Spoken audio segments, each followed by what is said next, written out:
Hey guys, I'm Tony Smotherman, and in this video, we're going to talk about the pros of hunting with a muzzleloader.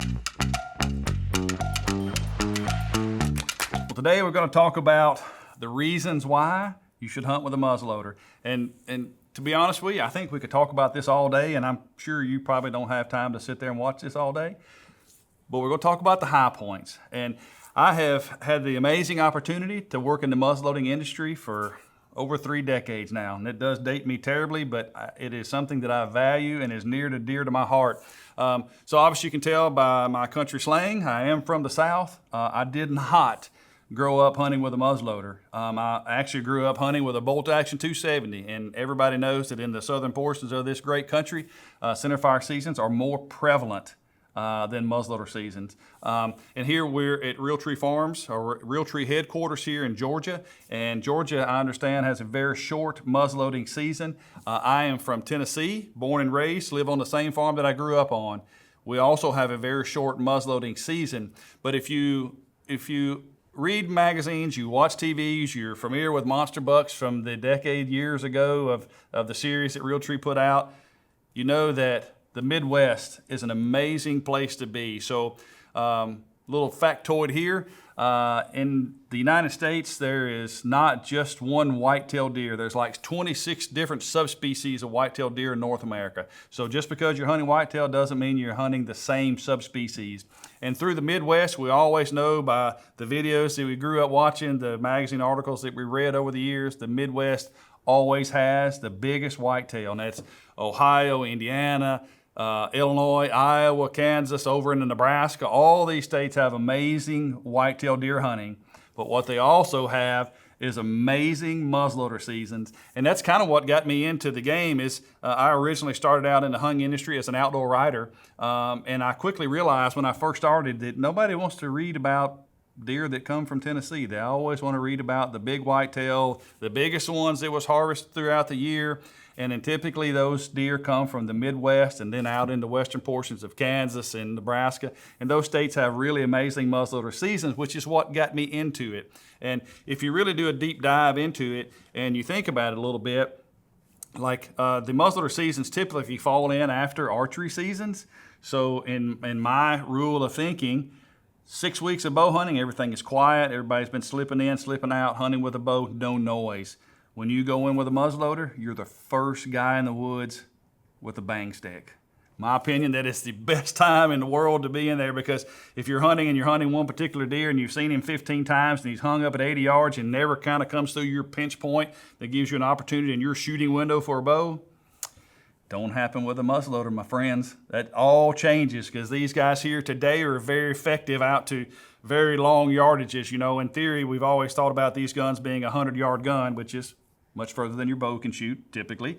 So I like the opportunity to hunt with this gun here in particular, because it gives me the opportunity to go after deer that have not been shot at just yet. It's been quiet for weeks during bow season, and I have this first guy, or the first guy in the woods that has the bang stick. So I think that gives me a bit of an upper edge, but also gives me opportunity to hunt a lot of great seasons across the country that are really in a good time of year. And if you break it down, I think the most common time of year where everybody wants to hunt is a 3-letter word, and that's the rut. I'm sure you would agree with me that is a very amazing time to harvest a big whitetail, but it also is a very inconsistent time of the year to hunt a whitetail. I own farms in the Midwest and have for a long time. The deer that you pattern through the Midwest, or even on your farms anywhere in the country, early season and late season, those deer are very patternable.